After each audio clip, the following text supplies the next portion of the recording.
Bonjour à tous et toutes. Aujourd'hui, on commence par une session qui est intitulée Aménager des mondes.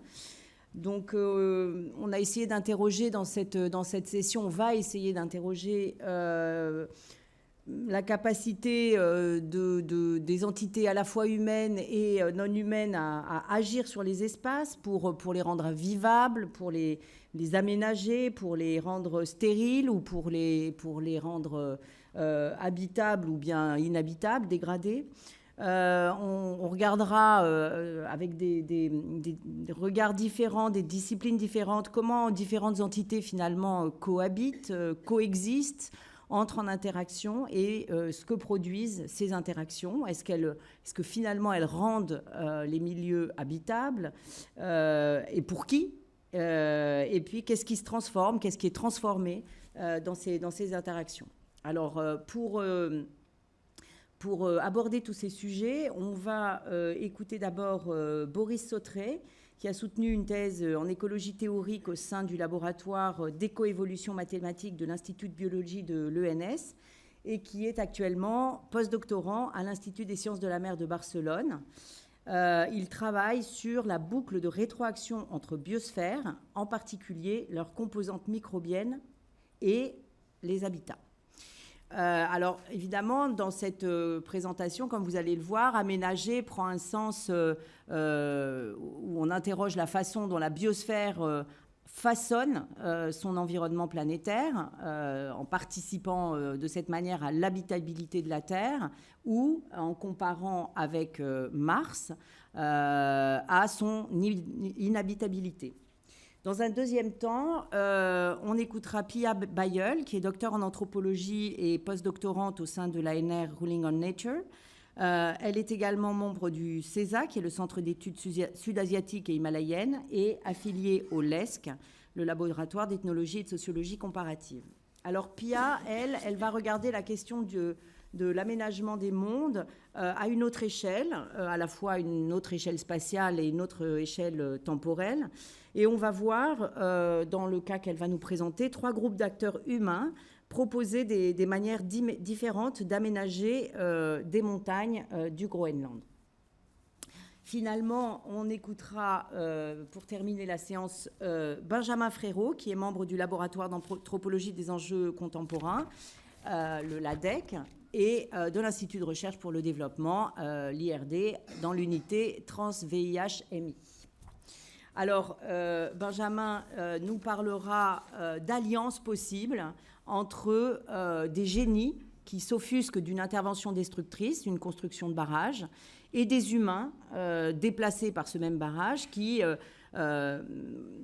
seront donc ces alliances non évidentes au premier abord, puisqu'elles partent de la colère des génies, vont aboutir sur des effets collatéraux, on va dire. Voilà, donc sans plus attendre, je donne la parole à Boris.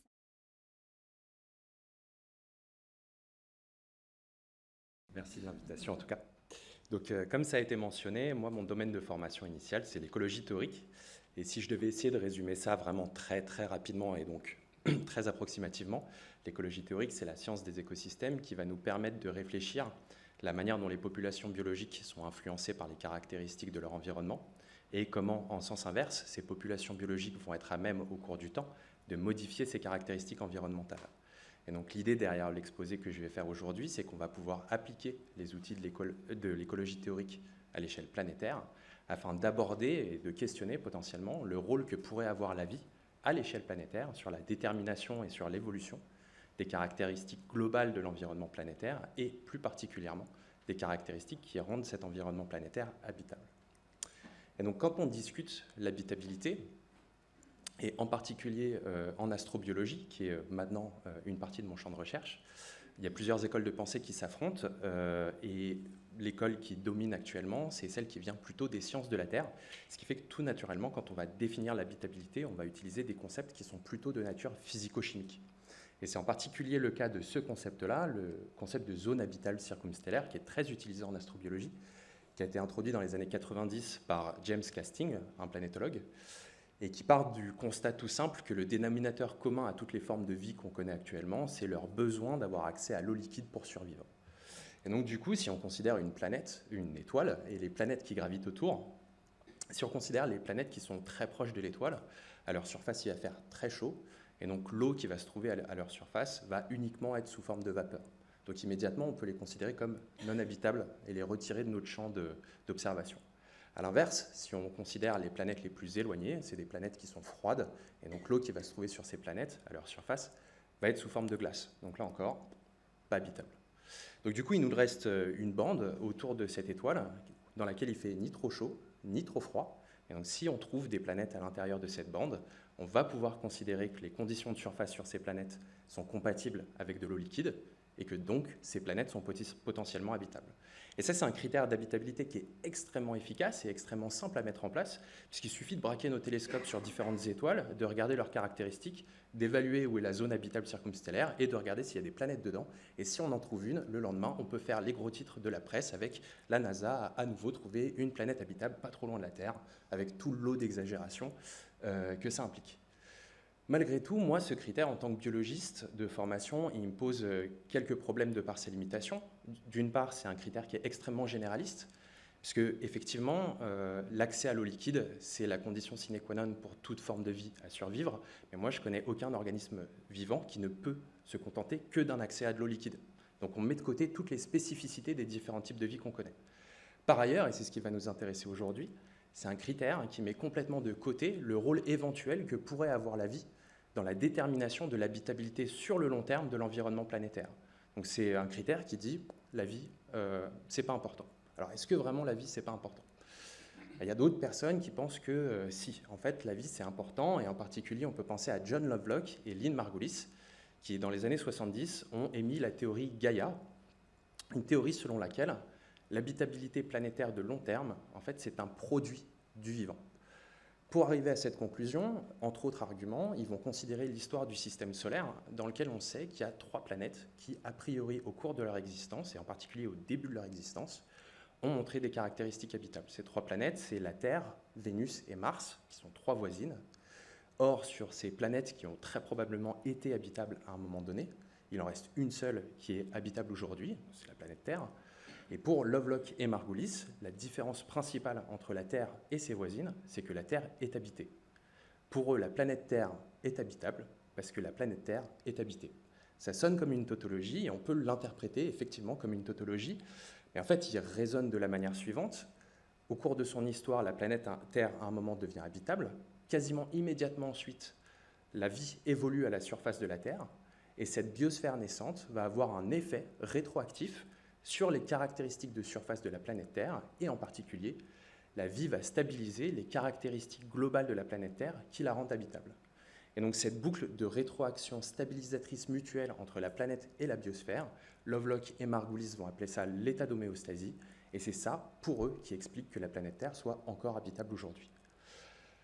Alors, là, pour le coup, on a une théorie qui met vraiment le vivant au centre de la définition d'habitabilité, mais on a aussi une théorie qui repose sur énormément de spéculations, et en particulier, après 50 ans de débat, on ne voit toujours pas trop quels seraient les mécanismes qui permettraient et qui feraient que la vie stabiliserait les caractéristiques habitables d'une planète. Or, nous, en tant qu'écologistes, encore une fois, ce schéma que je vous ai mis en haut à gauche, c'est une boucle de rétroaction écologique. On a l'habitat qui influence les populations biologiques et en retour, les populations biologiques qui influencent l'habitat. Donc, encore une fois, on va avoir les outils pour analyser la nature de cette boucle de rétroaction et les conséquences de cette boucle de rétroaction à la fois sur l'habitat et sur la biosphère. Et donc moi, j'ai décidé de me concentrer sur les premiers moments de cette interaction planète-biosphère, et donc pour ça, il faut remonter aux origines de la vie. Pour ça, on va pouvoir utiliser les outils de la génétique qui vont nous permettre de faire 2 choses. Ils vont nous permettre de dater cette origine de la vie et l'apparition de ce qu'on appelle l'organisme LUCA, The Last Universal Common Ancestor, qui est notre ancêtre à tous. Et donc cette date, c'est à peu près 4 milliards d'années avant aujourd'hui. Donc c'est l'ère archéenne de la planète Terre. Et par ailleurs, la génétique va aussi nous permettre de déterminer quel type d'organisme était LUCA. Et le consensus qui émerge à l'heure actuelle, c'est que LUCA, très probablement, était un organisme microbien méthanogène, un organisme bien spécifique dont je vais décrire les caractéristiques plus tard. Et donc ces méthanogènes, ils évoluent sur une planète Terre qui est complètement différente de celle qu'on connaît aujourd'hui, parce que déjà elle sort d'un épisode de bombardement massif par des astéroïdes, ce qui fait qu'avant 4 milliards d'années, la planète Terre n'est vraiment pas habitable. Ensuite, c'est une planète qui est caractérisée par une atmosphère complètement différente de l'atmosphère actuelle. On ne trouve pas d'oxygène dans l'atmosphère de la planète Terre à l'époque. C'est une atmosphère qui est dominée par du N2, du CO2 et du H2, ce qui va être important pour la suite. Et enfin, il y a la question du climat.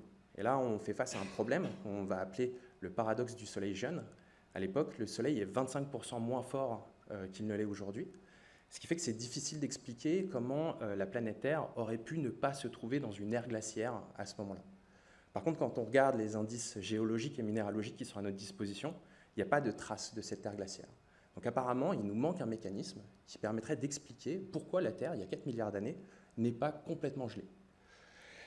Du coup, potentiellement, on a un mécanisme, et il est biologique. En fait, notre question, c'est est-ce que cette biosphère naissante, elle n'aurait pas pu avoir effectivement un effet à l'échelle de la planète, et que cet effet, il aurait pu être gaïen, c'est-à-dire qu'il aurait pu stabiliser ce climat tempéré à l'échelle de la planète. Maintenant, comment on répond à cette question ?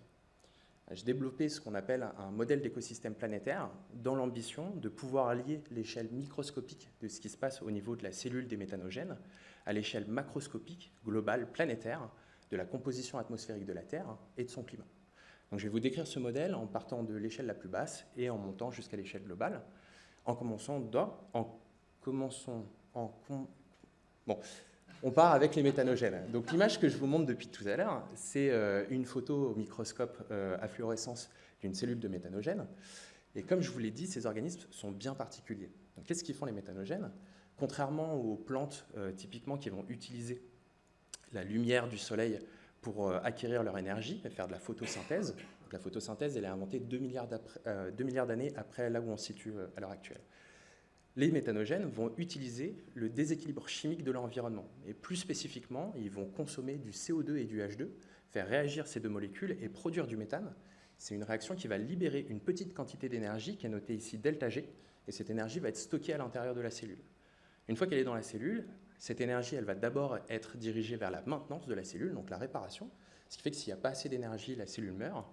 Et à l'inverse, s'il y a de l'énergie en surplus, elle va être dirigée vers la production de biomasse, et si la cellule produit suffisamment de biomasse, elle va se diviser. Et avec cette petite représentation du métabolisme des méthanogènes, on va pouvoir utiliser les lois de la thermodynamique pour évaluer, en fonction de la composition chimique du milieu des méthanogènes et sa température, quels sont les taux de division et de mortalité de ces organismes. Et ça nous fournit immédiatement un critère d'habitabilité qui, pour le coup, est complètement spécifique aux méthanogènes, puisqu'on va pouvoir décréter qu'un environnement est habitable à partir du moment où ces caractéristiques permettent aux méthanogènes d'avoir un taux de division qui est supérieur à leur taux de mortalité. Et ça va nous permettre de passer à l'échelle supérieure, qui est celle de l'écosystème local. Et donc nous, ce qu'on va considérer, c'est un litre d'océan de surface de la Terre archéenne, qui est représenté par ce cube bleu. Dans ce litre d'océan, on va mettre notre individu, et puis on va évaluer si ce litre d'océan satisfait ou non notre critère d'habitabilité. Donc si ce n'est pas le cas, ce n'est pas grave, notre individu meurt, et c'est comme si ce n'était rien passé. Mais au contraire, si la division surpasse la mortalité, notre individu va commencer à se multiplier. Et là, l'écologie théorique nous fournit tout un tas d'outils, de modèles mathématiques, qui vont nous permettre de représenter avec des équations la multiplication de ces individus, mais aussi l'effet de cette dynamique de population sur les conditions environnementales de ces individus, et en particulier la composition chimique du milieu. Et donc on va pouvoir représenter l'évolution de la composition chimique à l'intérieur de ce litre d'océan archéen, en fonction de l'activité de ces individus, mais aussi en fonction des échanges entre ce litre d'océan de surface et ce qui se passe autour. Et donc là, vu qu'on est dans un océan de surface, au-dessus, on a des échanges avec l'atmosphère, et en dessous, on a des échanges avec l'océan profond. Et ça, ces échanges, ils sont décrits par ce terme ici, qu'on va appeler le terme F. Et ce terme F, à nouveau, il va nous permettre de passer à l'échelle supérieure, qui est celle de l'écosystème planétaire. Et donc pour modéliser une planète, là pour le coup, j'ai dû coupler pas mal de modèles différents, à commencer par un modèle d'atmosphère qui va nous permettre de prendre en compte un certain nombre de processus qui se passent à la surface, donc le volcanisme, l'hydrothermalisme, la photochimie, l'échappement des gaz atmosphériques vers l'espace, pour déterminer quelle a été la composition atmosphérique probable de la Terre pendant l'Archéen. Comme je vous le disais, c'est une atmosphère qui est composée majoritairement de N2, CO2, H2. Ensuite, on va coupler ce modèle d'atmosphère à un modèle climat qui va nous permettre de déterminer en fonction de la composition atmosphérique le climat de la planète. Et on va pouvoir utiliser notre terme F pour déterminer comment ces conditions de surface vont déterminer les conditions qu'on va retrouver dans notre océan de surface. On va pouvoir vérifier si ces conditions de surface vérifient notre critère d'habitabilité. Si c'est le cas, on va pouvoir introduire nos méthanogènes dans le système et coupler l'activité de ces méthanogènes pour voir comment ils vont modifier d'abord la chimie des océans et puis comment ça va se propager au niveau d'abord de la composition atmosphérique et puis du climat. Ce qui va nous permettre d'obtenir un nouvel état de l'écosystème planétaire avec une nouvelle composition atmosphérique et un nouveau climat. Bon, bah, c'est parti. Du coup, on attaque le cadre de la Terre archéenne. On a notre modèle, on modélise la composition atmosphérique primitive avant que la vie n'apparaisse dessus, on évalue le climat, et donc, comme je vous le disais, encore une fois, une atmosphère dominée par N2, CO2 et H2. Et juste pour rappel, ça c'est le métabolisme des méthanogènes. Encore une fois, leur source d'énergie, c'est la consommation du CO2 et du H2. Et ça fait qu'a priori, il y a plein de leurs sources d'énergie dans l'atmosphère de la planète Terre, ce qui fait que dans 100% de nos simulations, on trouve que la planète Terre archéenne est effectivement habitable pour les méthanogènes. Et ça c'est cool, parce que ça veut dire que les prédictions de notre modèle sont en accord avec l'analyse des données génétiques, ce qui n'était pas dit initialement. Et maintenant, on va pouvoir regarder comment nos méthanogènes influencent la surface de la planète. Donc évidemment, ils vont pomper le H2 et le CO2 de l'atmosphère, et en échange, ils vont relâcher d'importantes quantités de méthane, qui, comme vous le savez certainement, est un gaz à effet de serre puissant, ce qui fait que quand on regarde l'évolution de la température, donc là on part d'une température initiale de 12 degrés, qui est fixée arbitrairement, mais on pourra en mettre une autre, l'effet sera exactement le même, et ce qui se passe au niveau de la température, c'est un accroissement d'une dizaine à une vingtaine de degrés sous l'effet de l'activité biologique de cette biosphère naissante. Donc c'est vraiment un réchauffement qui est non négligeable et qui va permettre, donc, si on résume, de stabiliser un climat tempéré. Donc, il y a 4 milliards d'années, la planète Terre est habitable pour les méthanogènes. Les méthanogènes, effectivement, évoluent dans notre océan archéen en se nourrissant de l'atmosphère, vont libérer d'importantes quantités de méthane, ce qui va stabiliser un climat tempéré. Bon, voilà, on a notre schéma gaïen, on a notre stabilisation de l'habitabilité planétaire par la biosphère. Ça ne nous a pas complètement suffi, et on s'est dit, du coup, on va regarder ce qui se passe autour sur ces autres planètes qui étaient habitables à ce moment-là. Et on a regardé ce qui se serait passé sur Mars. Alors Mars, c'est pareil, à l'époque, elle ne ressemble pas exactement à la planète stérile qu'on connaît aujourd'hui. Mars, à l'époque, elle est très probablement recouverte d'eau liquide. On ne sait pas exactement dans quelle proportion, mais la géologie nous montre qu'il y a un réseau de rivières et de lacs. Et c'est pareil, on ne sait pas trop expliquer ce climat tempéré, donc du coup, est-ce que la même chose n'aurait pas pu se produire? Est-ce qu'une biosphère primitive faite de méthanogènes n'aurait pas pu stabiliser un climat permettant l'eau liquide sur la planète Mars? Et pour répondre à cette question similaire, on a utilisé une approche similaire, c'est-à-dire qu'on a adapté notre modèle d'écosystème planétaire à la planète Mars, avec quelques modifications. D'une part, en termes de modèle, maintenant la température de notre écosystème planétaire va déterminer la taille de la couverture de glace à la surface de la planète. Et en termes aussi de l'écosystème décrit, donc l'atmosphère de Mars est un peu différente, c'est-à-dire qu'elle n'est pas saturée en N2 et puis avec beaucoup de CO2 et H2, il n'y a tout simplement pas de N2, il y a juste beaucoup de CO2 et de H2. Et enfin, on ne va pas considérer un litre d'océan de surface, on va considérer un mètre cube de croûte de Mars, parce qu'on ne sait pas vraiment s'il y a effectivement eu un océan de grande ampleur sur Mars. Par contre, ce qu'on sait, c'est que la croûte de Mars est poreuse et donc probablement imbibée d'eau. Et donc, elle aurait permis à des organismes de pulluler à l'intérieur de la croûte en ayant accès à l'eau liquide. Et donc, mêmes effets, mêmes conséquences. On a une atmosphère qui est pleine de CO2 et de H2. Ah oui, non. J'ai oublié de parler de la température. Ah oui, d'accord. J'ai oublié de parler de la température. Donc, notre gamme de température, elle va de très, très, très froid à relativement douillet, ce qui fait qu'on enlève tout un tas de scénarios pour lesquels Mars est complètement gelé, qui ne va pas nous intéresser parce que du coup, Mars n'est pas vraiment habitable. Et donc, ce que je disais, c'est que même cause, même conséquence, on a plein de CO2 et de H2 dans l'atmosphère, donc Mars est habitable pour nos méthanogènes. Donc, nos méthanogènes consomment le CO2 et le H2 et relâchent du méthane, et donc voilà, on va réchauffer notre atmosphère. Sauf que non. En fait, ce qui se passe, c'est que sous l'effet des méthanogènes, on a une réduction drastique de la température de la planète. Et ça, en fait, ça s'explique par la légère différence dans l'atmosphère. C'est qu'en fait, dans une atmosphère où il n'y a pas de N2, mais qui est saturée en CO2, le H2 acquiert des caractéristiques de gaz à effet de serre extrêmement puissants. Donc nos méthanogènes retirent un gaz à effet de serre extrêmement puissant de l'atmosphère et le remplacent par le méthane qui est moins puissant. L'effet net sur le climat, c'est une réduction de la température. Et ça, c'est vraiment un effet qu'on n'avait pas anticipé. Ce qui fait que notre planète Mars, qui ressemble à ça au départ, avec une calotte polaire relativement réduite, progressivement, sous l'effet de la méthanogénèse, va se retrouver recouverte de glace, et il ne reste à la fin que quelques petites régions qui sont découvertes de glace et dans lesquelles les méthanogènes peuvent peut-être continuer à fonctionner. Mais ça se passe en 10 000 à 100 000 ans, donc c'est un processus extrêmement rapide. Donc pour résumer, on a une planète Mars qui est habitable à peu près avant l'apparition des méthanogènes. On met des méthanogènes dessus, et si effectivement les méthanogènes ont un jour évolué sur Mars, ils l'ont transformé en boule gelée. Donc là, pour le coup, notre récit gaïen, il en prend un coup. Et donc, si on en revient à notre question, l'influence de la vie sur l'habitabilité de la planète, très clairement, en tout cas, nos simulations montrent que ça paraît assez clair que c'est facile de montrer comment la vie peut avoir une influence radicale sur l'habitabilité d'un environnement planétaire. Maintenant, est-ce que cette influence, elle est gaïenne ou pas gaïenne? On a le cas de la Terre primitive qui nous montre que ça peut être gaïen, mais j'ai parlé que du plus simple, c'est-à-dire qu'ensuite, on a poussé l'expérience en diversifiant la communauté, en ajoutant des métabolismes, et ce dont on s'est rendu compte, c'est que quand on diversifie, au bout d'un moment, on finit par déstabiliser. Donc c'est pas aussi simple que ça. Et ensuite, on a notre cas de Mars qui montre que très clairement, même avec une très simple biosphère, on peut complètement déstabiliser l'habitabilité d'une planète. Je conclue là-dessus. Je vous remercie de votre attention, et mes collègues et mes institutions, et puis on pourra discuter de tout ça après.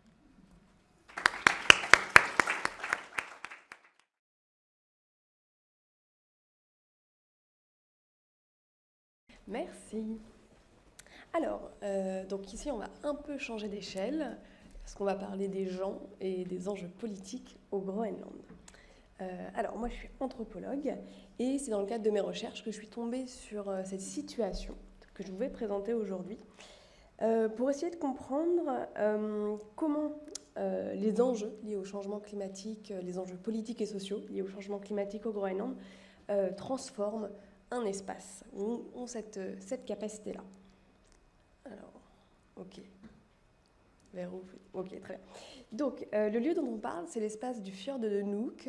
Nuuk, c'est la capitale du Groenland, que vous voyez ici. Ça, c'est un exemple de l'un des espaces dont on va parler, et on va se situer dans cette zone-là, qui est considérée comme une zone entière, même si elle est assez grande. Vous voyez l'échelle ici, elle est considérée par les gens qui habitent autour comme un seul ensemble. Donc, même si c'est plusieurs lieux, on va le considérer comme un espace solidaire ici. Je vais dérouler mon propos en suivant la chronologie des différents projets qui ont concerné cet espace. Trame qui est intéressante parce qu'elle suit l'évolution des impacts à la fois du changement climatique au Groenland, l'évolution de son traitement médiatique aussi au sein du pays, et l'évolution des politiques relatives à ces enjeux-là. Donc à ce stade, on peut un petit peu dire que cette zone du fjord, elle incarne une histoire politico-technique et sociale du changement climatique au Groenland. Alors, ce récit commence dans les années 2000, lorsque 2 projets industriels s'élaborent pour cette zone. En 2006, la compagnie minière américaine Alcoa, 3e entreprise mondiale de production d'aluminium, vous la connaissez peut-être donc, cible la ville de Maniitsoq, que vous voyez là-bas, pour la construction de sa prochaine aluminerie d'envergure internationale. Le site emploierait 700 à 600 travailleurs pour une période qui varie de 30 à 90 ans selon les versions, pour une mine à ciel ouvert et une usine. C'est un énorme projet à l'échelle du Groenland. Pour alimenter les infrastructures, Alcoa prévoit la construction d'un barrage hydroélectrique. Hop là, donc là on a Maniitsoq juste là, à Tassersiaq, donc pas très loin, pour alimenter les installations. La ville de Maniitsoq, qui compte à peu près 2500 habitants, est touchée par la désindustrialisation à l'époque et se prononce favorablement au projet, qui est très soutenu. Sur son site, la compagnie minière s'engage à une exploitation durable, elle fournirait des formations aux travailleurs, elle s'impliquerait dans la vie sociale pour ces ressources qui sont considérées déjà à cette époque-là comme assez stratégiques pour la transition énergétique. On a une publicisation de ce point de vue-là. Ce projet, il est aussi marqué par une période politique dans laquelle la question environnementale prend une place diplomatique de plus en plus grande au niveau international et industriel. Ces ambitions, elles rencontrent aussi celles du gouvernement groenlandais, qui à l'époque négocie le rapatriement du contrôle sur les sous-sols, contrôle politique, encore détenu par le Danemark, l'ancien État colonisateur. Le Groenland construit donc sa propre juridiction sur les sous-sols et il établit aussi sa stratégie indépendantiste. En 2 mots, il s'agirait d'appuyer le budget national sur les recettes minières pour se détacher ainsi du Danemark. Donc il y a un fort enjeu indépendantiste autour des projets. Le projet d'Alcoa, il s'inscrit donc dans cette politisation majeure des ressources minérales à laquelle est articulée une vision opportuniste de la crise climatique. Dans la décennie 2000, le gouvernement affirme que le réchauffement représente une opportunité industrielle. Il permettrait le déglacement de certains espaces d'extraction et il suscite aussi une hausse de la demande en matériaux à laquelle le Groenland pourrait répondre. En dépit de cet enthousiasme, le projet d'Alcoa s'enlise rapidement. L'État groenlandais, de son côté, s'est engagé à construire des logements, de la restauration. Il ne peut pas soutenir ces demandes-là, ces engagements. Il demande une renégociation du contrat. Alcoa refuse, dans une attitude assez traditionnelle de ces grandes compagnies minières. Et la compagnie refuse aussi de faire bénéficier à la ville de l'électricité produite par le barrage. Donc ces tensions, elles sont aussi renforcées par des problèmes de gestion interne de l'administration groenlandaise qui aboutissent finalement à la mise en pause puis à l'abandon du projet, qui à l'heure actuelle est toujours très sensible dans la politique groenlandaise. C'est un grand échec, on pourrait dire. Dans la foulée, un second projet est développé sur l'île d'Issoua, à une trentaine de kilomètres du barrage envisagé. Je vous ai mis sur la carte. Il est de taille plus restreinte, plus modeste, il emploierait 250 travailleurs. C'est la compagnie anglaise London Mining qui le pilote pour une durée de 10 ans environ. Ces facteurs, plus les enjeux politiques dans lesquels s'inscrivent les projets, font que cette compagnie minière obtient une licence d'exploitation en 2012. Et alors que tout portait à croire qu'elle ouvrirait, finalement banqueroute, les prix du fer s'effondrent et la licence qui avait été rachetée par une compagnie chinoise est finalement retirée en 2021. Aucun de ces projets ne va se concrétiser. À l'époque, comme je disais, sont les premiers de grande envergure à toucher le Groenland et à dialoguer uniquement avec les autorités groenlandaises, sans le Danemark, ce qui est très fort. Ils contribuent alors à la formation d'un projet gouvernemental un petit peu différent pour ce fjord, l'idée d'un centre industriel dans le fjord de Nuuk, qui allierait développement minier et politique, puisque mines ou grands projets, on peut dire, et indépendance sont associés. De nos jours, ce projet de cœur industriel que je vais développer un petit peu plus est toujours d'actualité, puisque la zone est couverte de licences d'exploration minière, bien qu'aucune mine ne soit en activité. Et parallèlement, ce cœur est investi pour le développement de la stratégie énergétique groenlandaise nationale.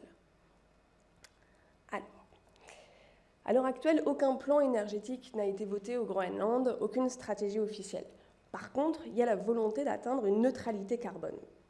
À l'heure actuelle, l'énergie est d'un côté produite par une compagnie nationale dans laquelle le renouvelable représente 70%. Je vous ai mis cette carte-là, qui est la carte de la compagnie nationale. Vous avez en bleu, ce bleu-là, les barrages et les 2 champs éoliens solaires qui sont présents. Toutes les autres couleurs, ce sont des projets. En dehors des 70% d'énergie renouvelable, sont des systèmes d'incinération des déchets et des générateurs de fuel qui alimentent en énergie. Cette compagnie nationale, elle n'atteint pas les villages qui, eux, se chauffent majoritairement par ces 2 méthodes, donc sans le renouvelable. Il y a une volonté politique d'atteindre les 100% de renouvelables, donc ces projets. L'enjeu du gouvernement groenlandais, c'est de tous les réaliser dans les années qui viennent. Progressivement, depuis 2010, année dans lesquelles cette idée d'atteindre un 100% renouvelable se forme, la question énergétique sert à former un nouveau discours relatif au changement climatique au Groenland. Il s'agit de répondre à la crise par une industrie verte et autonome, presque indépendante, qui permettrait à la fois de développer l'économie nationale et à la fois de présenter une exemplarité sur la scène internationale. En 2021, alors, un appel d'offres est lancé au secteur privé sur la base d'un projet gouvernemental, ça c'est la carte de l'appel d'offres, sur laquelle le gouvernement inverse la tendance, alors que pour le secteur minier, un appel de manière générale était donné « venez investir dans le minier ». Là, à l'inverse, on a ces 15 locations possibles privilégiées de barrages hydroélectriques en demandant aux compagnies de venir investir et de participer au financement. Donc on retrouve le fjord de Nuuk ici, la côte ouest, qui est particulièrement ciblée.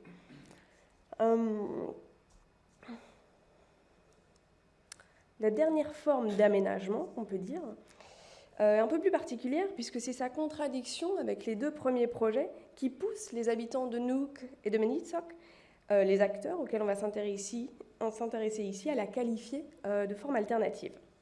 Donc à la fin des années 2000, le projet d'Alcoa emportait l'enthousiasme de la population. Il incarnait des nouvelles perspectives, une relance socio-économique, à la fois locale et nationale, finalement. Mais son retrait brutal a mis en lumière le pouvoir détenu par les industriels. Cet abandon a poussé le gouvernement, dans les années 2010 à peu près, 2012, à affermir son rôle et à demander plus et à superviser les questions d'impact environnementaux et sociaux liées aux grands projets. Cette politique était pensée en positif, comme un exemple, également vers l'international, mais la consultation des populations à laquelle elle donne dans les années 2012 aboutit au phénomène inverse, finalement, à une privation de la parole citoyenne, parce qu'elle visibilise une forme d'accaparement des terres par l'État et les industriels, finalement, terres qui sont vécues et pensées par des espaces communs, par les populations groenlandaises. Ce commun, il renvoie à la fois à une relation ordinaire, commune, du quotidien, de tous les jours, et à un caractère collectif entre tous. Ce sont donc des espaces communs. Et les habitants estiment être aussi légitimes que le gouvernement et les compagnies minières dans les décisions d'aménagement et d'exploitation qui y ont trait. Ils veulent être consultés. Les espaces communs doivent être gérés en commun. À côté de ces questions de gestion qui suscitent la colère, des revendications, des manifestations, comme je vous ai mis un exemple, une partie de la population s'oppose aussi dès le début à ces projets pour des raisons environnementales. Pour le projet Alcoa, c'est l'absence de plan prenant en charge les eaux usées qui est ciblée. Elle serait remise dans le fjord, ce qui apparaît assez inconcevable avec le projet de transition qui est censé porter la compagnie. Pour London Mining, c'est l'opération d'extraction de 3,5 millions de tonnes de glace chaque année pour accéder aux minerais qui est critiquée. De façon plus large, ces exemples soulignent peut-être un problème dans la cohabitation entre l'activité d'extraction et le maintien de la biodiversité. Et pour un certain nombre de manifestants, les grands projets de barrages et de mines semblent être un non-sens environnemental à l'heure du réchauffement climatique, néanmoins avec toujours cette volonté de se développer économiquement, qui est une expression locale très présente. Parmi ces activistes se trouvent aussi des personnes s'opposant au projet industriel pour une logique inverse, celle de la défense et de la valorisation de l'espace ciblé et des pratiques d'exploitation qui y ont trait. J'ai mis un ensemble d'exemples qui parlent d'eux-mêmes, j'espère, mais la liste n'est pas exhaustive, bien sûr. Cette posture, elle ne s'oppose pas aux activités minières, qui font partie de l'histoire, de la culture groenlandaise, mais elle souligne une concurrence spatiale. Cette posture, elle revendique alors une mise à égalité de tous les usages, qu'ils relèvent des grands chantiers de l'industrie dite verte ou de l'exploitation individuelle et communautaire. En ce sens, ce rapport commun, il devient politique, il est érigé dans l'arène politique. Ce rapport s'accompagne aussi d'un discours sur la pérennité de cet espace, sa préservation face aux changements globaux et sa transmission aux générations futures. Ces générations renvoient à l'humanité autant qu'aux descendants directs, car le fjord est perçu comme un patrimoine commun dont dépendrait la survie de la planète. Il s'agirait des roches les plus anciennes du monde, pour reprendre mon titre, une expression maintes fois entendue. Et en prendre soin constitue une réponse absolue et collective à la crise climatique. Arrivé à ce stade, on comprend du coup que ces projets pourraient géographiquement se côtoyer et que le blocage dans l'occupation du fjord tient aux enjeux politiques et aux échelles d'acteurs impliqués dans ces projets en contexte de crise climatique. Pour les mines, le secteur privé et le marché jouent un rôle déterminant dans l'élaboration et la réalisation du projet, et la localité est largement absente. La question climatique est abordée par l'approvisionnement en ressources, le territoire groenlandais devenant un pourvoyeur, position qui rejoint les intérêts politiques et économiques du gouvernement de l'époque et qui trouve toujours une pertinence parce que cette stratégie est toujours d'actualité. Pour les barrages hydroélectriques, la gouvernance est rééquilibrée entre le secteur privé étranger et le secteur public. Et la question climatique est d'abord pensée à l'aune de la stratégie énergétique et diplomatique nationale. Ce projet constitue aussi une vitrine par laquelle l'État groenlandais se représente à l'international, forcément. Je développerai un petit peu plus tard ça. L'occupation commune, pour finir, détache la question climatique de la question industrielle et de la politique d'État pour la ramener au niveau du local, mais aussi de l'humanité. La culture prend une place centrale et elle assume un discours politique par rapport à la catastrophe climatique, qui constitue alors une critique du modèle de production qui a mené à sa gestion. Ce qui caractérise la situation, c'est donc premièrement l'absence de collaboration entre tous ces acteurs d'échelle et d'intérêts divergents. C'est aussi l'inadéquation des perspectives politiques dans lesquelles ils s'inscrivent et qui renvoient secondement à un rapport matériel spécifique à l'espace du fjord. Ce qui est frappant à cet endroit, je pense, c'est la place centrale accordée à la géologie et à la géomorphologie dans sa définition. Par ces termes, j'entends très rapidement une normalisation spatiale sur des critères de physique et de chimie fixes.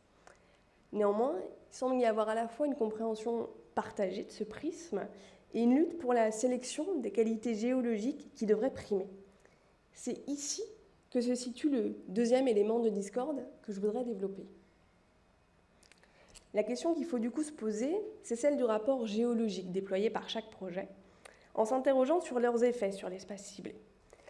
Mon propos puise ici dans la géologie critique, forcément, et aborde l'ordre minéral comme certains données, mais aussi et surtout ici un construit sociopolitique lié aux enjeux économiques que je vous ai un petit peu présentés. Il s'agit du coup de comprendre comment la définition géopolitique de l'espace du fjord l'ancre dans une trajectoire politique et sociale. Je vais reprendre dans le même ordre en essayant d'aller peut-être un peu plus vite. Du coup, ce qui est singularisé par l'action minière sont les minerais d'aluminium et de fer, et donc les filons. Comme le souligne la légende de London Mining en bas, en réalité, c'est toute la montagne et toute la péninsule qui est articulée autour de la ressource pour l'espace de la mine, phénomène bien mis en lumière par les enclaves.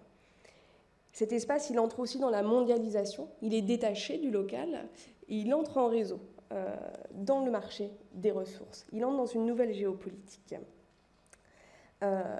Ainsi, il abandonne aussi la trajectoire nationale. Et on voit que c'est cette déconnexion qui a conduit à chacun des abandons, puisque les compagnies minières refusaient de négocier. Il y a donc une action durable qui fonde ce qu'on pourrait appeler une physique minière. D'abord par la construction d'infrastructures d'exploration, infrastructures réutilisables. Et il n'y a là aucun hasard au fait que le cœur industriel groenlandais soit visé pour cet endroit. Et ensuite par la publicisation des ressources qui intègrent le fjord au réseau mondial et permettent un jeu de spéculation et de retour des compagnies minières. Les barrages présentent des similitudes avec le cas minier. Ils relèvent aussi de la construction industrielle et font intervenir le secteur privé non groenlandais. Ils ciblent aussi une ressource précise, l'eau, et aménagent l'espace qui l'entoure pour son exploitation. Par contre, à l'inverse de la mine, l'espace reste physiquement ouvert, on peut y accéder, on peut se balader autour. Et ce sont plutôt les infrastructures, les pollutions sonores, les effets écologiques de la maîtrise des courants qui transforment l'espace. Les impacts, qui relèvent plus du diffus que du bâti par rapport à la mine, sont alors difficilement traçables et renforcent la caractérisation de cet espace comme propre et renouvelable. À cette définition s'ajoute un accaparement spatial par l'État qui est détenteur de la concession par le biais de sa compagnie nationale et qui place alors le fjord sous son autorité et sa gestion politique quasi exclusive. Cet espace devient alors son instrument de gouvernement de la crise, mais aussi de déploiement d'une forme d'autorité. Les communs puisent en deux registres de définition. D'un côté, l'espace du fjord est perçu comme riche de ressources, minérales, halieutiques, végétales et j'en passe, car il serait composé des fameuses roches les plus anciennes du monde. La greenlandite, une roche que je vous ai mise là-bas, la petite roche verte, est un bon exemple de ça, puisqu'il s'agit de l'une des plus anciennes pierres fines qui serait datée à 3,8 milliards d'années. Ce n'est pas un hasard si elle a été nommée greenlandite comme Greenland. À ce formidable recul temporel s'ajoute aussi une ancestralité humaine qui est documentée par l'archéologie et qui est visible par des traces matérielles qui font de cette terre la terre des ancêtres, à nouveau pour reprendre aussi une expression locale. Cette terre des ancêtres, elle renvoie une généalogie à la fois locale et collective qui fait du fjord un patrimoine terrestre pour les personnes qui le défendent. Ce rapport matériel, il mêle ainsi le temps minéral et le temps humain, soulignant l'idée d'une présence du fjord antérieure aux humains et d'une forme de devoir de le transmettre par-delà les humains également. Cette perspective fonde alors une spatialité ingouvernable, puisqu'elle ne se réduit pas à l'exploitation et qu'elle se définit à l'aune d'une évolution dont la seule responsabilité humaine serait finalement la transmission. Et donc je m'achemine vers la conclusion, rapidement, dans laquelle je dois vous dire qu'entre le moment où j'ai proposé la présentation et aujourd'hui, le sort du fjord est tombé. Et c'est donc un barrage hydroélectrique qui va être construit, une extension au barrage, qui va du coup donner lieu à un tunnel de 16 km qui est en cours de creusement. Je vous ai mis une belle image de ce tunnel ici. Une seconde centrale va être construite, le tout pour 2029, normalement. Donc on peut dire que la trajectoire énergétique et étatique sort majoritaire de presque 2 décennies de tension sur la définition, le gouvernement de cet espace. La réalisation de ce projet, qui répond aux objectifs de neutralité carbone, aux besoins énergétiques aussi des villes de la côte ouest, tisse alors de nouveaux liens sur ce territoire. Il devient un lieu d'ancrage, de collaboration aussi avec le Danemark, qui est le principal pourvoyeur de fonds dans un contexte de séparation économique qu'il faut aussi prendre en compte. Et il devient aussi un lieu d'ancrage des ressources dites vertes. Il incarne une action, une autorité de l'État groenlandais sur les questions climatiques et il permet la réalisation d'une stratégie de diminution des gaz à effet de serre, dont on n'a pas encore les résultats à l'heure actuelle. Mais il génère aussi des perturbations écologiques qui engagent une modification de cet environnement, de sa fréquentation. Et au regard de sa localisation, il permet aussi la cohabitation avec le secteur minier, et c'est donc une direction proprement industrielle, internationaliste, qui donne à cet espace. Je vais m'arrêter là. Je vous remercie pour votre attention.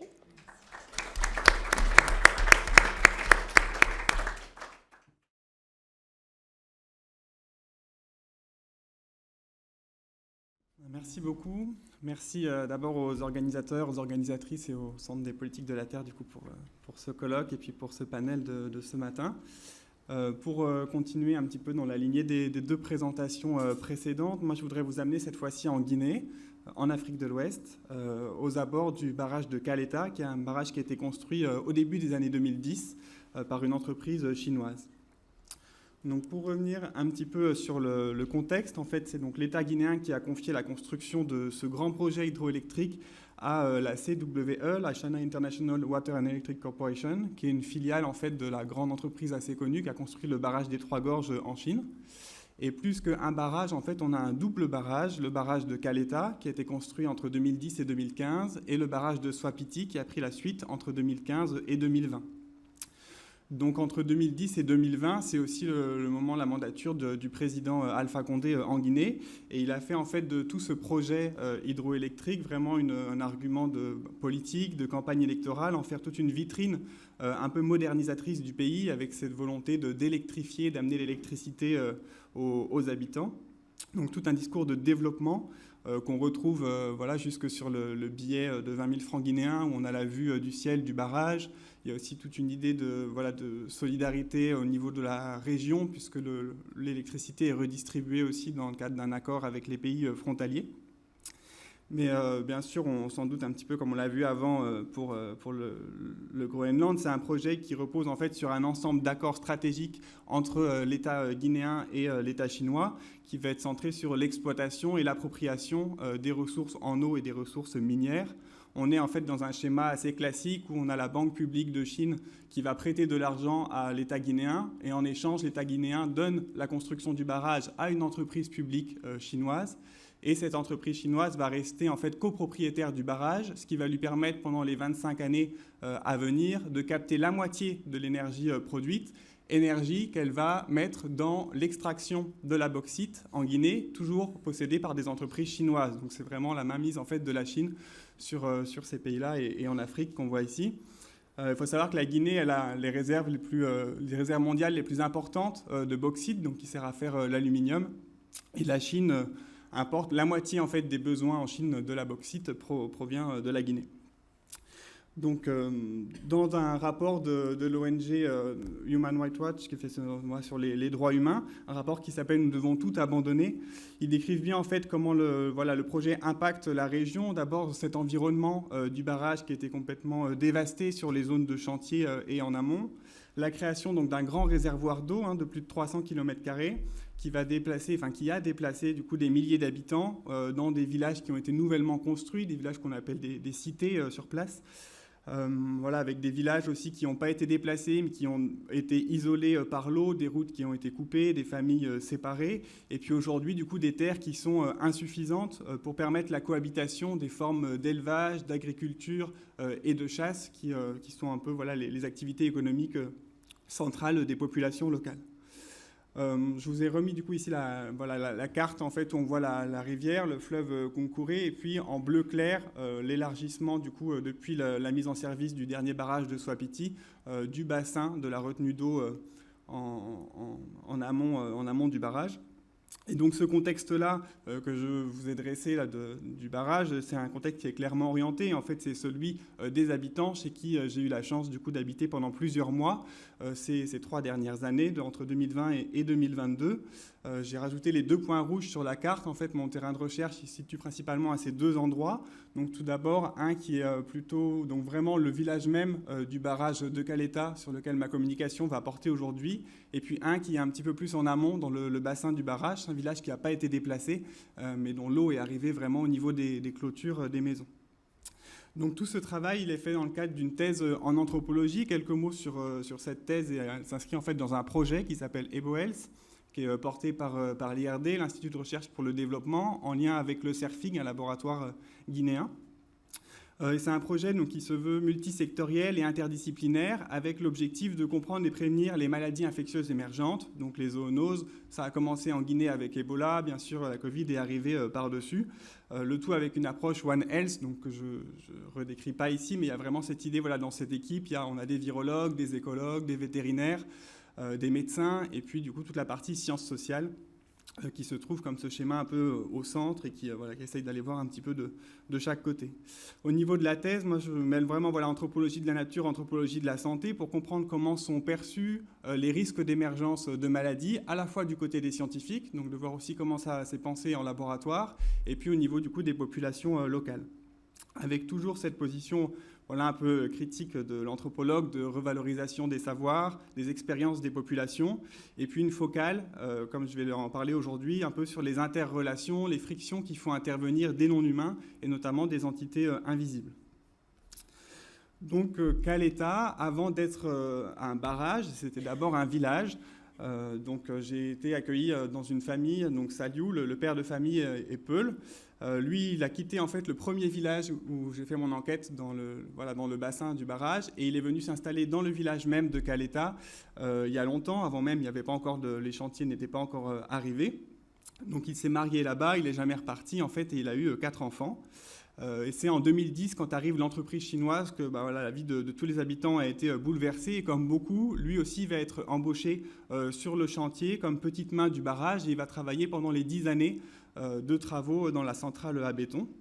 Et c'est en 2016, l'année de la mise en service donc, du barrage de Caleta, que lui et sa famille ont été déplacés. Donc j'ai mis ici sur la carte, on voit, alors je vais peut-être prendre le pointeur, c'est en haut.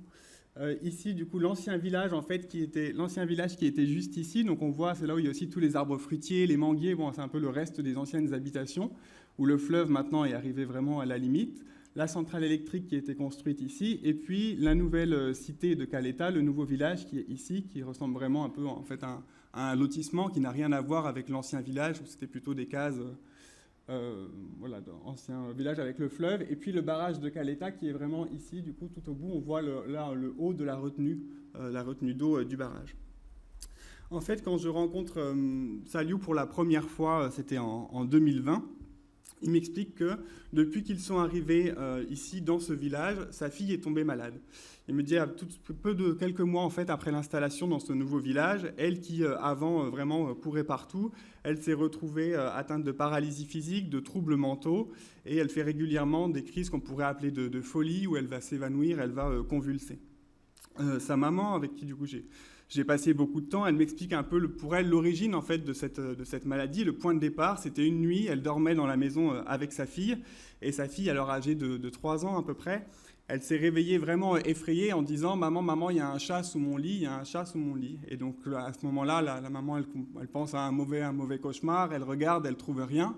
Et en fait, c'est que le lendemain matin, quand elle voit sa fille tomber, convulser, se tordre de douleur, qu'elle a compris ce que c'était cette nuit. En fait, c'était un génie, donc une entité invisible qui était venue l'attraper. Quelques mots un petit peu du coup sur ces génies qu'on appelle du coup des djinns, des djinnas dans cette région. Donc c'est une région avec, voilà, on est avec des Peuls et avec la religion musulmane qui est arrivée. Donc c'est vraiment la religion est arrivée au XVIIe siècle et donc c'est la religion qui s'est un peu mélangée avec l'animisme qu'il pouvait y avoir alors. Et donc c'est aussi les djinns de l'islam qui ont été repris à travers ces entités invisibles aujourd'hui. Et donc, c'est des entités qui sont associées toujours à l'environnement. C'est-à-dire que c'est des êtres qui habitent les lieux, qui ont un mode de vie vraiment pensé comme en comparaison avec celui des humains. C'est-à-dire qu'ils vont vraiment s'organiser aussi en village, ils vont sortir pour chasser, ils vont aller laver la vaisselle à la rivière, sortir pour jouer, ramasser du bois. On a vraiment un mode de vie comparé. Une anthropologue qui s'appelle Doris Bonnet utilise cette formule que j'aime bien, elle appelle ça le recto-verso d'un même univers, qui montre vraiment cette idée qu'en fait les génies participent aux affaires de la vie quotidienne et les humains doivent toujours apprendre à cohabiter avec. C'est ce que Marshall Sahlins appelle un peu ces cultures de l'immanence, où vraiment les entités invisibles ne sont pas pensées sur un autre stade surnaturel qui serait ailleurs, mais il est vraiment ici, il est réel, les génies sont bien là, sont bien vivants autour des humains. Donc ces génies, en fait, sont les interlocuteurs incontournables pour tout ce qui concerne les terres au niveau de leur accaparement. Ce sont eux les propriétaires des terres et des animaux sauvages qui les habitent.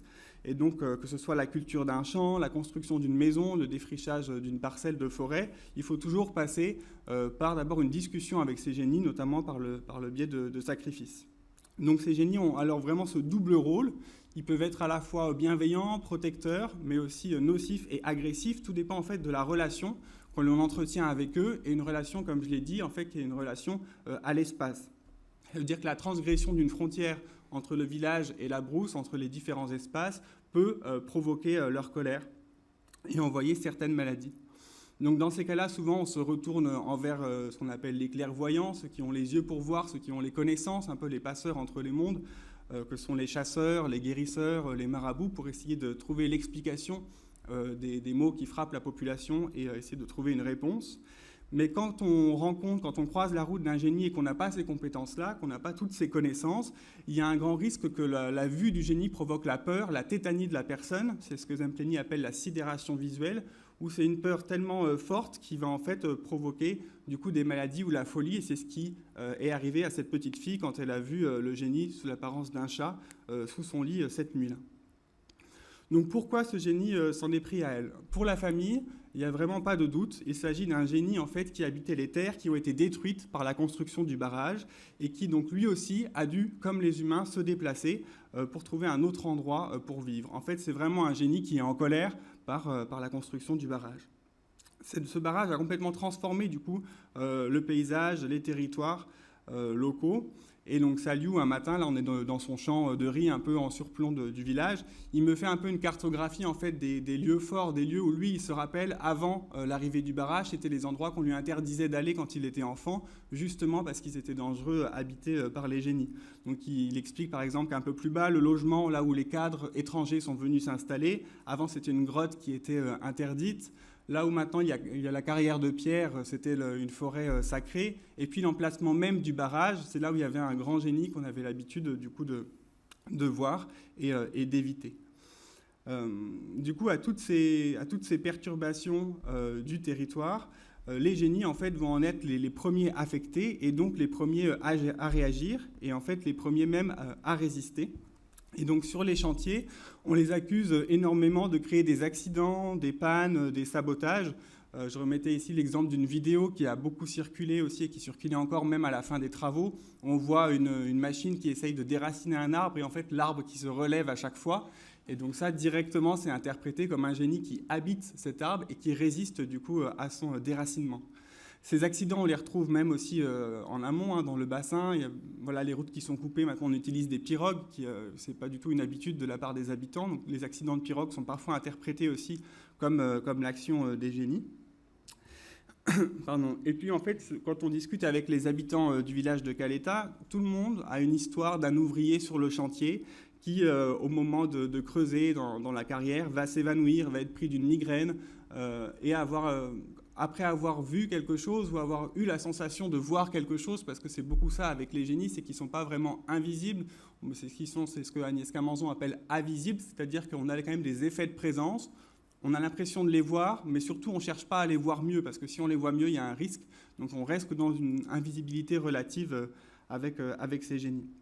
Généralement, dans les cas comme ça sur le chantier où les ouvriers sont frappés, sont tétanisés par la vue d'un génie, c'est les Chinois qui vont intervenir en fait pour finir le travail, parce qu'il y a vraiment cette idée que les Chinois ont des compétences occultes qui dépassent celles des Guinéens et qui sont capables de rentrer dans un rapport de force avec ces génies. Je me suis permis du coup de remettre un article là, qui vient de paraître dans les cahiers d'études africaines que j'ai écrit avec Julien Mondaz, où on est parti d'une vidéo, une autre vidéo virale, celle qui est en bas, où en fait cette vidéo montre, ou en tout cas on dit qu'elle montre, un génie capturé par les Chinois sur le barrage de Caleta. Et c'est une vidéo qui a circulé dans énormément de pays en Afrique, et en fait elle est reprise localement selon les contextes, mais elle est très souvent associée à ces grands projets-là de construction de barrages, de ponts, où on dit que l'entreprise étrangère, la plupart du temps les Chinois, viennent capturer le génie sur place et prennent une vidéo pour prouver un peu aux ouvriers que maintenant c'est bon, on peut venir retravailler, il n'y a plus de risque d'accident et voilà, sur le chantier. Donc les génies ont été obligés de se déplacer, et si je reprends un petit peu la première carte que je vous montrais tout à l'heure, si certains sont restés et ont résisté sur l'emplacement même du barrage, d'autres ont fui, sont en errance à la recherche d'autres territoires à habiter. Et les habitants de Caleta sur ce sujet sont unanimes. En fait, les rencontres sont devenues beaucoup plus dangereuses avec les génies depuis qu'ils sont arrivés dans ce nouveau village. Au niveau de ce village, justement, ils expliquent qu'avant de déménager, alors qu'ils étaient encore dans l'ancien village, le nouveau village est resté inhabité en fait, pendant plusieurs mois. Et donc pour eux, ils l'interprètent comme les génies, en fait, en attendant, se sont installés dans ce village. Donc quand les humains sont arrivés, il y a eu une confrontation, un brouillage des territoires. Et d'ailleurs, c'est pas un brouillage de la frontière en fait entre la brousse, le village, l'ancien village, le nouveau village. Et pour Saliou, c'est pas un hasard justement si sa maison est aussi, je l'ai entourée en jaune sur la carte, à l'extrémité de ce village. Donc elle est encore plus, elle aussi, à la frontière en fait entre le village et la brousse. Donc il y a vraiment cette idée, dans cette rencontre entre les habitants et les génies dans ce nouveau village, d'une perte d'orientation. J'ai remis ici la citation de Klaus Amberger. Et c'est une perte d'orientation qu'on peut voir dans les deux sens, à la fois d'orientation de l'espace, avec ce brouillage, comme je le dis, mais aussi une perte d'orientation mentale qui entraîne aussi ces maladies au niveau de la population. Si on prend du coup un petit peu de recul pour essayer d'arriver vers la conclusion, dans les minutes qui me restent sur ces histoires, c'est des histoires qui sont assez fréquentes et qu'on retrouve assez souvent dans énormément de cultures, où en fait on va avoir des entités qui vont résister au changement de l'environnement. Donc notamment, j'ai repris là quelques exemples, en Afrique de l'Ouest même, on retrouve d'autres histoires comme en Sierra Leone, avec un génie qui va s'opposer à la construction d'un barrage hydroélectrique. Et l'auteur, qui s'appelle Lorenzo D'Angelo, qui est de l'université de Milan, appelle à considérer vraiment l'agentivité politique de ces entités invisibles et d'en faire des acteurs, de les considérer comme des acteurs sociaux dans la discussion. Un autre exemple au nord du Québec, où Harvey Feit raconte comment les habitants, donc c'est les Cris au nord du Québec, utilisent la métaphore de l'Atuche pour parler de la construction d'un barrage, où il montre qu'en fait l'Atuche chez les Cris, c'est un monstre asocial, un monstre au cœur de glace qui vit reclus de la société. Et pour les habitants, utiliser cette métaphore, c'est aussi montrer que le barrage, ça symbolise pas le développement, le progrès comme veut le faire entendre le gouvernement, mais au contraire une force de destruction des relations entre humains et non humains. Donc finalement, à quoi peuvent nous servir tous ces récits dans la discussion qui nous amène aujourd'hui sur l'habitabilité du monde, ou plutôt ici en fait sur les difficultés de l'habiter? Très clairement, on peut voir à travers ces récits de génies qui envoient des maladies et qui cassent des machines, une critique politique et écologique de l'État en fait, des exploitants étrangers, de la Chine ici, qui va franchir une certaine limite dans l'appropriation des terres et dans l'inconduite par rapport à la fois aux humains, aux populations locales, mais aussi aux entités invisibles. J'ai repris ici une citation d'Anat Singh qui parle de ces pratiques intentionnellement inattentives, de ces grands projets modernisateurs. Et le récit des habitants serait là aussi pour nous rappeler d'écouter ce qu'ont à dire les génies. Donc tous ces génies en colère qui s'échappent, qui sortent du cadre, en fait on retrouve dans la littérature aujourd'hui certaines typologies, catégories. Donc j'ai remis ici la citation des chimères que proposaient Baptiste Morisot et Nastasia Martin sur ces êtres de la métamorphose qui font effraction des statuts que la modernité avait inventés du fait de l'activité humaine. On parle des espèces férales aussi avec Anna Tsing, des êtres de la troisième nature dans ce livre récent là, de Léna Ballot et Antoine Chopeau. Vraiment cette nature qui devient imprévisible et qui va entraver la citation, la discipline des environnements de travail. Et la plupart du temps, ces créatures, donc, dans lesquelles j'associe ces génies en colère, sont en fait un peu des sentinelles de l'Anthropocène, des sentinelles d'un monde dévasté par les activités humaines. Ce qui m'intéresse, et je conclurai là-dessus, c'est de poser la question finalement de la traduction des mondes et de la parole qui est portée. La parole de qui est portée par qui? Parce qu'on pourrait voir une forme de réciprocité, on parlait des alliances au début au sens de Baptiste Morisot, de voir comment s'allier autour de cette cause commune qui est ici la construction du barrage. À la fois, on a les habitants qui vont se faire les porte-parole des génies, c'est-à-dire que les génies vont aller voir, comme on disait, les clairvoyants, les devins, les guérisseurs, et donc vont porter la parole en place publique de ces génies en disant « voilà ». Si cette fille est malade, c'est à cause de ce génie en colère. Mais dans l'autre sens, on peut aussi voir les génies, ou plutôt ces histoires de génies, comme une manière de porter la parole des habitants. Et là, c'est ici la manière de faire parler les génies à travers ces histoires, comme une forme de... C'est James Scott qui décrit beaucoup ça, comme une forme en fait des populations qui sont tellement opprimées, démunies, qui vont aussi utiliser d'autres moyens détournés pour adresser leurs critiques, que ce soit par les rumeurs, que ce soit par l'humour. Et on pourrait voir aussi ces récits de génie dans ce cadre-là. Ce qui m'intéresse, et vraiment je finis là-dessus, c'est pour moi de faire attention à ne pas faire de ces génies ou des habitants que j'ai rencontrés des écologistes politiques qui vont lutter contre le barrage, contre un projet capitaliste. Bien sûr, j'en ai pas parlé ici, il y a des actions collectives, il y a des manifestations, il y a des actions de sabotage sur place. Mais ce qui ressort beaucoup aujourd'hui, après 10 ans de travaux, le barrage est fini, l'entreprise est partie construire un autre barrage 200 km plus loin et a laissé les habitants complètement démunis en fait, sur place parce que toute l'activité économique depuis 10 ans reposait sur le barrage et d'un seul coup tout s'arrête du jour au lendemain. Donc il y a plutôt une fatalité, une sorte de désespoir qui baigne le discours des habitants qui se sentent complètement impuissants, démunis. D'ailleurs, le mot d'ordre dans les manifestations, c'était « oui au barrage, mais ne nous sacrifiez pas ». Et il y a vraiment cette idée-là qu'aujourd'hui, ils sont... qu'en fait, cette révolte des génies, et c'est ce que dit d'ailleurs le livre sur la troisième nature là, de Ballot et Chopeau, c'est que cette émergence de ces êtres-là, elle n'est pas forcément souhaitable parce qu'elle impacte tout le monde, et elle impacte en fait en premier ceux qui sont déjà les plus fragilisés, avec une augmentation des inégalités. Et du coup, juste, c'est la dernière diapo. Moi, ce qui m'intéresse quand je reviens un peu à mon projet de thèse de départ qui est sur les maladies, c'est de voir aussi comment ces récits en fait portent à un certain One Health local, un One Health émique, parce que dans tous les projets One Health, ce qui est difficile, c'est souvent de faire rentrer la parole des populations dedans. Et là, on voit quand on prend le temps de faire le détour, de vraiment prendre en compte ces histoires de génie, en fait, il y a cette histoire de déstabilisation des relations entre humains et non-humains en lien avec l'environnement. Et donc l'idée, en plus de la santé des humains, des animaux et de l'environnement et des plantes, d'ajouter la santé des entités invisibles dans cette approche des maladies émergentes. Je vous remercie. Merci beaucoup.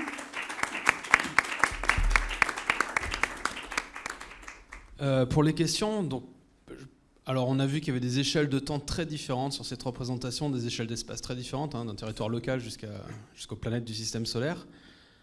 Alors on a réfléchi à trouver des questions un peu communes, et finalement, ce qui est ressorti, c'était la gestion de l'invisible, en fait. Alors c'est évident pour le dernier exposé qu'on a eu sur les génies, qui sont pas vraiment invisibles, mais quand même un peu invisibles. Aussi, pour ce qu'a présenté Boris sur le premier exposé, il y a un côté qui est un peu invisible. On touche à des métabolismes très anciens, c'est quoi les traces qu'on a aujourd'hui. Il y a un côté il y a des hypothèses qui sont posées sur ce côté invisible. Et puis, il y a aussi une question qui se pose là-dessus au Groenland. Comment des roches qui existent depuis toujours là-bas, comment les populations qui habitent là-bas depuis longtemps, tout d'un coup réalisent que c'est des roches très anciennes. Il y a un côté aussi invisible. Ça vient certainement de données scientifiques, chimiques, sur des datations qu'on a pu avoir, mais à quel moment il y a ce basculement sur tiens, ces roches-là avec lesquelles on vit depuis très longtemps, en fait elles sont très anciennes. Il y a un côté un peu invisible à gérer. Comment vous voyez ces choses-là? Comment dans votre recherche ce côté invisible il est présent pour vous? Comment vous le prenez en compte? Je sais pas si tu peux parler, je pense. Est-ce que ça marche? Oui, ça marche. Alors effectivement, et du coup je ne vais pas forcément répondre sur le même, selon le même axe que vous, mais moi je trouve que dans mes recherches, il y a deux choses qui sont invisibles. Effectivement, c'est des organismes qui sont tellement petits qu'ils sont très difficilement visibles, en particulier quand ils se trouvent dans la croûte d'une planète à plusieurs millions de kilomètres il y a 4 milliards d'années, que du coup ils en deviennent invisibles. Mais il y a autre chose qui pour moi est invisible, c'est ce qui fait qu'un élément chimique donné peut devenir, en fonction de son utilisation par différentes populations, un déchet, une ressource, et que cette ressource puisse soit être une ressource commune, non pas à une population biologique, mais à plusieurs populations biologiques, ou privée, qu'elle soit accaparée par une seule population. Et ça, je trouve que c'est intéressant, parce que c'est vraiment un aspect immatériel de cet élément chimique, qui va vraiment émerger de par son utilisation par des agents qui sont du coup soit biologiques, soit humains, si on a envie de sortir l'humain du biologique. Donc je ne sais pas si je peux développer là-dessus. Du coup, en fait, moi ce que je trouve intéressant justement avec cette histoire de méthane produit par les méthanogènes, c'est qu'en fait pour les méthanogènes, le méthane c'est un déchet, c'est même un poison. Il faut l'exfiltrer le plus rapidement du milieu, sinon l'activité biologique diminue. Or, à l'échelle de la planète, ce méthane, c'est du fait de la planète Terre, du fait de son impact climatique, ça devient une ressource commune, un bien commun, puisqu'il va créer des conditions favorables à l'échelle planétaire pour l'émergence de nouvelles populations biologiques. Mais maintenant, ce bien commun, ça peut aussi constituer une ressource particulière pour certaines populations biologiques qui vont pouvoir se nourrir de ce méthane. Et en fait, là, du coup, on tombe dans le schéma classique de la tragédie du bien commun. À partir du moment où il y a un intérêt particulier pour s'accaparer une ressource commune, du coup, on a un écroulement du système. Et en particulier, c'est un peu ce que j'évoquais à la fin de ma présentation. C'est qu'en fait, une des choses qui va complètement faire dérailler le train de l'habitabilité planétaire terrestre, c'est potentiellement l'arrivée de nouveaux métabolismes qui vont se nourrir de ce méthane et qui vont considérablement, potentiellement, refroidir la planète Terre. Et donc en fait, ça, je trouve ça intéressant parce que c'est une dimension d'une même molécule chimique qui n'est pas perceptible, qui émerge uniquement de son utilisation par différents acteurs.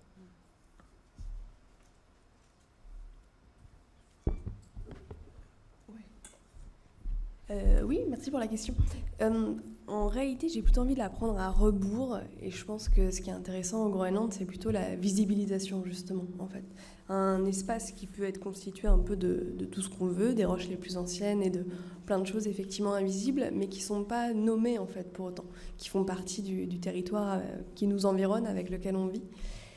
Et les processus miniers, les questions énergétiques, elles visibilisent, elles pointent, elles singularisent des éléments particuliers en fait, du territoire qui deviennent excluants du fait des enjeux gigantesques auxquels ils sont liés et aussi du fait de la pression écologique sur d'autres entités, sur d'autres lieux, sur des zones qui vont se déstabiliser et qui seront plus accessibles. Et donc ce qui est dans ces espaces-là disparaît tout simplement. Et donc c'est ce rapport-là, je pense, qui est peut-être le plus intéressant à voir. Dans le cas groenlandais, en fait, ça rejoint à une échelle totalement différente de ce que tu disais sur les ressources, finalement. Donc c'est ça qui me vient là, immédiatement. Je viens de conclure sur l'invisibilité. Peut-être qu'il y a des questions dans la salle. Merci pour vos exposés très stimulants. Je commence par la biologie théorique. Est-ce que ça veut dire que on a deux approches de la vie, si on a une approche théorique et une autre vie qui serait la vie plus expérimentale, expérientielle. Et dans l'exposé, est-ce que c'est que la vie ou la vie sur Terre telle qu'on la connaît? Moi, j'avais été fasciné par ce fameux documentaire sur le nombre de choses tout à fait impossibles qu'il a fallu, ou très peu probables, pour que la vie sur Terre existe, dans le débat sur est-ce qu'il y a une vie ailleurs. Alors on dit, écoutez, on ne sait pas trop pour la vie ailleurs, mais en tout cas pas la vie sur Terre telle qu'on la connaît. Et la deuxième chose, ça c'est peut-être inversé au débat qu'on a pu avoir à Sciences Po sur l'interdisciplinarité ou hier après-midi. Quand je voyais l'exposé, parce que vous êtes un des seuls, c'est bien d'avoir utilisé des équations, et je me dis, là on arrive à deux choses, on arrive à un problème dans l'interdisciplinarité. Pourquoi? J'ai l'impression que votre le passage par un langage formel, c'est un petit peu le moment de l'argumentation pour des sciences écrites.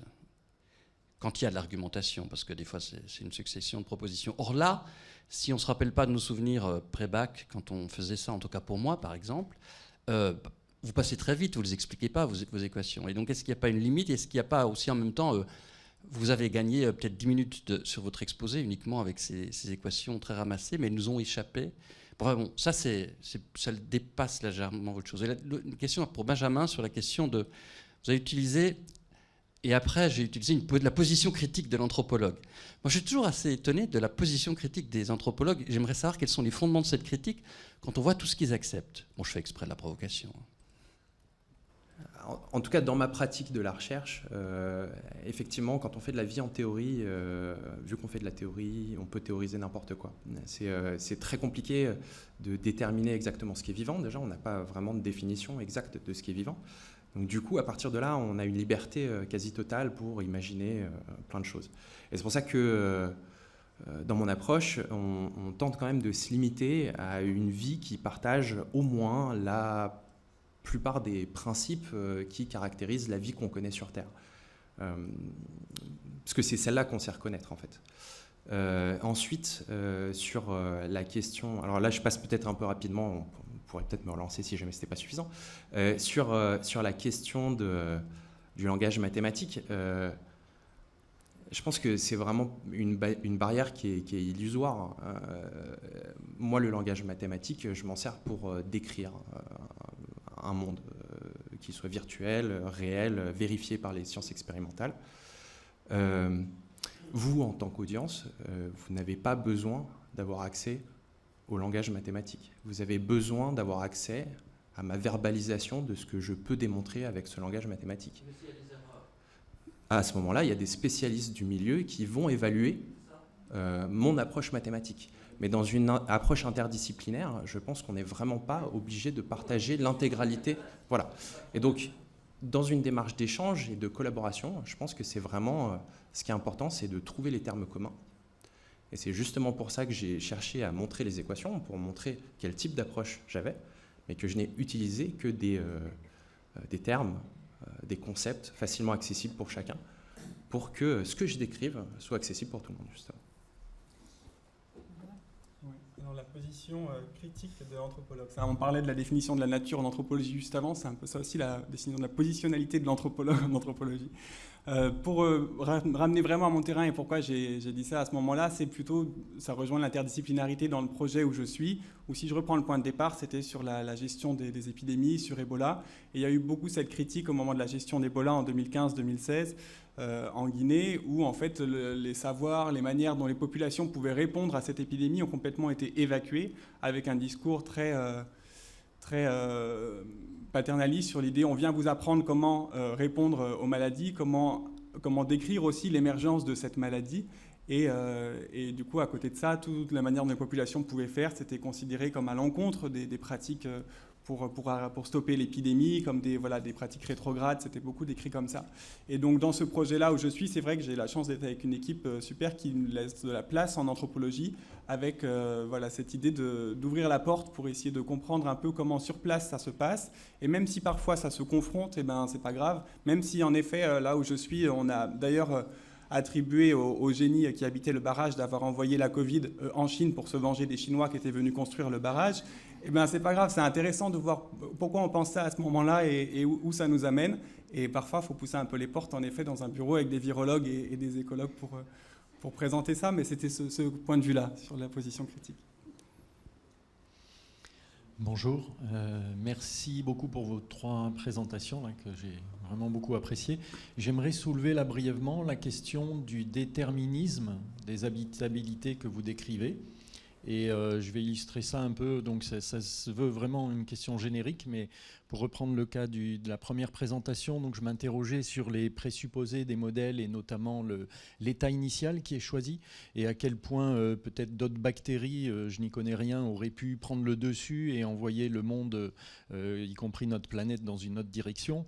Et vous voyez qu'on peut décliner cette question également sur les autres présentations. Et pour prendre brièvement le cas du Groenland, vous indiquiez que récemment ça a basculé vers un projet hydroélectrique, mais peut-être il s'en est fallu de peu pour que ça bascule vers une autre orientation. Et donc, qu'est-ce que vous auriez à dire sur ce déterminisme présent ou pas des habitabilités ? Oui, moi j'ai trouvé toutes ces présentations très intéressantes. J'ai quand même été un peu troublée, mais très intéressée sur la présence des génies. Par ailleurs, je suis aussi chercheuse à l'IRD et je suis aussi allée en Côte d'Ivoire. Je suis par contre pas anthropologue, mais j'ai aussi eu des récits de génies qui m'ont été faits et qui m'avaient aussi à la fois surprise, à la fois troublée, en même temps intriguée, où pareil, une personne m'avait dit qu'elle avait été giflée par un génie. Et du coup, la question que je me pose par rapport à ça, c'est comment est-ce que c'est possible d'arriver à appréhender ce genre de phénomène qui semble avoir un effet sur la vie des gens et aussi un effet, du coup, par la manière dont les gens le vivent sur l'écosystème, alors même que dans la culture occidentale, dans les sciences telles qu'on les a développées dans le monde occidental, ce genre d'hypothèse n'est pas du tout admise, ni même admissible. Et donc, du coup, comment est-ce que c'est possible d'arriver à prendre en compte ça, tout en sachant que ça ne fait pas partie de ce qu'on considère être vrai scientifiquement. Et par exemple, peut-être pour étayer un peu plus ce que je dis, j'ai l'impression qu'en tant que scientifique, si on se mettait, nous, à y croire, on passerait pour des fous. Et en même temps, ne pas croire du tout les populations qui y croient, ça serait aussi en fait, nier une partie de la réalité. Donc comment se situer dans cet entre-deux ? Voilà, c'est ma question. C'est aussi une question en rapport avec les génies et peut-être avec une orientation plus de type politique publique ou santé publique. Je me demandais comment les gens avaient vécu ou quelles histoires de génie ils avaient ressenties pendant la construction du barrage, alors même qu'ils contribuaient à la construction de ce barrage, parce que votre interlocuteur apparemment a travaillé 10 ans là-dessus. Qu'est-ce que les génies lui ont fait vivre pendant ce moment-là ? Comment est-ce qu'il vit cette dissonance entre ce à quoi il est en train de contribuer et les modifications profondes de son environnement auxquelles il fait face ? Oui, très rapidement, juste pour Boris, la question de la tragédie des communs, elle a été beaucoup travaillée en anthropologie notamment et en économie depuis 30 ans pour montrer que justement c'est un faux, c'est une histoire erronée, c'est un récit erroné. Et en tout cas dans les communautés humaines qui gèrent ou qui interagissent avec des ressources non humaines, ça se produit pas de cette façon-là, dans la plupart des cas. Je serais preneur de quelques références de géologie critique auxquelles Pia, tu as fait référence. Et par ailleurs, pour revenir sur cette question des génies et de l'écologie occulte, je trouve que c'est très intéressant parce qu'on a souvent des travaux de sciences sociales qui documentent des cas de villages déplacés, de gens qui sortent un peu lésés de projets d'aménagement ou d'infrastructures, etc. Et je trouve que en écho avec l'intervention de Gisèle, la leader Mapuche hier, je trouve que cette question des génies, dans cette perspective de savoir habiter la Terre, cette question des entités invisibles, elle déplace un petit peu la question en disant, voilà, le problème, c'est pas tellement de faire un barrage ou de faire un projet d'aménagement, mais c'est de ne pas payer un tribut, de ne pas payer une offrande à tel lieu, à telles entités invisibles du territoire auxquelles les gens auxquels on s'adresse sont connectés. Et du coup, ça décale la perspective et d'une manière que je trouve qui est tout à fait inspirante. En tout cas, j'ai trouvé la présentation très inspirante. Merci. Je veux bien commencer, comme ça va être le plus rapide, je pense. Sur les références, je propose qu'on se voit après. Voilà, comme ça. Sur la question du déterminisme, je pense qu'en réalité, là, c'est des facteurs qui sont sociaux, qui sont historiques, enfin sociopolitiques au Groenland de manière directe, mais disons que sur cette question-là, de manière plus large, je pense qu'elle ne peut pas être déconnectée de la question de l'histoire et des rapports de domination historique. Et donc là, l'extraction, la question des ressources et des politiques énergétiques participe de ça de manière totale. Et c'est pour ça que j'ai voulu mettre côte à côte ces trois idées d'aménagement, parce qu'elles ne s'opposent pas de manière directe en réalité au Groenland. Les gens, ils ne sont pas fondamentalement contre les barrages, contre l'exploitation minière ou quoi que ce soit. parce qu'il y a aussi une forme d'idée de revanche historique malgré tout. Leur territoire, il est affecté par un phénomène vis-à-vis duquel ils n'ont rien à voir en réalité. Donc c'est plutôt, en termes de facteurs, à ce niveau-là, je pense qu'il faut se situer si on veut le percevoir au Groenland, mais je pense que d'une certaine manière, ça peut aussi être perceptible dans ton approche, parce que la science n'est pas du tout déconnectée de la société et des contextes de production des savoirs. Je vais répondre largement comme ça. Alors du coup, je vais répondre d'abord à la question du déterminisme. En fait, c'est intéressant parce qu'on a fait l'expérience sur nos petits modèles de terre archéenne. C'est un peu ce que j'évoquais, c'est-à-dire qu'on s'est demandé ce qui se passait quand on complexifiait la biosphère. Et ensuite, ce qu'on s'est demandé, c'est qu'est-ce qui se passe quand on fait bouger l'ordre de l'apparition des métabolismes. Donc, qu'est-ce qui se passe quand la Terre suit une trajectoire d'évolution de la vie différente. Et donc, on a fait bouger l'ordre d'apparition des métabolismes. Et on a fait bouger le timing auquel ces métabolismes apparaissent.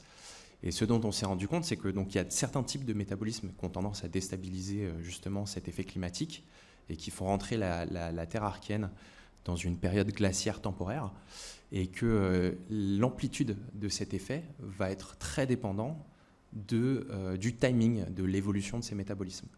Donc là, il y a très clairement un effet de contingence par rapport à quelle vitesse va l'évolution et dans quel ordre l'évolution de la vie se produit.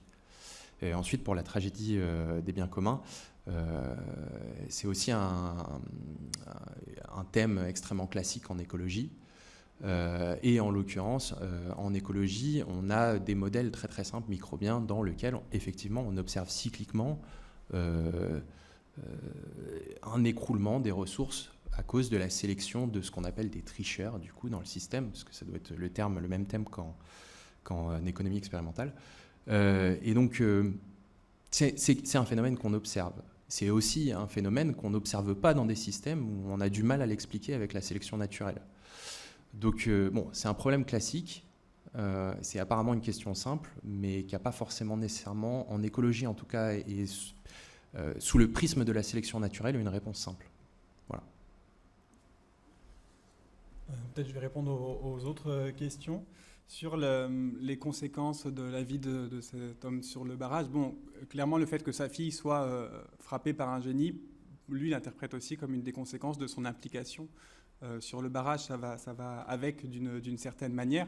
Après, quand le barrage est arrivé dans cet endroit-là où avant, il y avait aucune construction, on était vraiment en brousse dans un village, ça amène tout un changement économique évident qui fait qu'ils vont s'engager pour subvenir à leurs besoins, en fait, parce que du coup, le barrage, ça accapare les terres, on ne peut plus cultiver, on ne peut plus avoir les animaux qu'on avait avant. En fait, si on veut rester dans cet endroit-là, il n'y a aussi pas d'autre choix que de travailler sur le chantier. Et c'est un chantier où quand même les populations locales ont pu travailler, souvent à coup de lance-pierre au niveau des salaires, mais quand même un petit peu.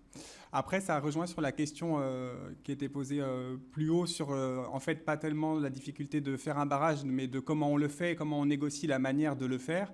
Là, j'ai beaucoup parlé des génies du point de vue des populations, de comment ils résistaient, mais l'entreprise chinoise, elle vient aussi avec toute une série de sacrifices publics, aussi pour les divinités, du point de vue du coup des ouvriers chinois et de l'entreprise. Il y a aussi des sacrifices qui sont faits en place publique, à la fois pour essayer d'apaiser au niveau des populations locales, et puis aussi pour les ouvriers chinois. Il y a notamment, ça c'est très fréquent sur les chantiers où une entreprise chinoise intervient, il y a un spécialiste religieux qui vient expressément de Chine pour ça, pour faire des sacrifices avant d'aller détruire telle forêt ou creuser telle carrière de pierre.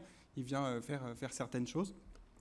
Et donc c'est ces différents sacrifices qu'il peut y avoir sur place qui permettent pour l'entreprise chinoise de faire les travaux, mais dans les discours qu'il y a, c'est vraiment qu'en fait, là, ça atteint une limite au-delà de l'acceptable au niveau de la cohabitation qui peut être possible et du lien à l'environnement, qui fait que, d'ailleurs, on dit souvent dans les discours, il n'y a que les Chinois ou les Blancs qui sont capables d'aller jusque-là, d'amener leurs machines pour tout détruire. Au niveau des populations locales, c'est inconcevable d'aller jusque-là, et c'est ce qui crée aussi cette réponse des génies. Et puis l'autre question sur comment faire rentrer un peu cette histoire des génies dans les conceptions occidentales, c'est la grande question. C'est la grande question, je trouve, un peu de ce dualisme classique entre nous on sait et eux ils croient. et comment le dépasser. Sur cette question, j'aime un exemple dans une autre partie de ma thèse, où du coup sur toutes ces histoires sur les maladies, il y a beaucoup de la question des chauves-souris, sur Ebola et puis sur le Covid. Et par exemple, pour prendre un truc très très précis, au début, toutes les équipes du laboratoire, donc pas le laboratoire où je suis, mais d'autres équipes, notamment des Russes et des Chinois, vont aller capturer des chauves-souris et en fait toutes les tuer pour prélever les organes, pour essayer de voir s'il y a des virus à l'intérieur des organes. Parce que quand on prélève les organes, c'est plus facile de voir s'il y a des traces du virus que si simplement on fait une prise de sang ou un prélèvement d'échantillons. Sauf que là-dessus arrivent les projets One Health qui disent que ce n'est pas possible de tuer toutes les espèces pour uniquement servir en laboratoire.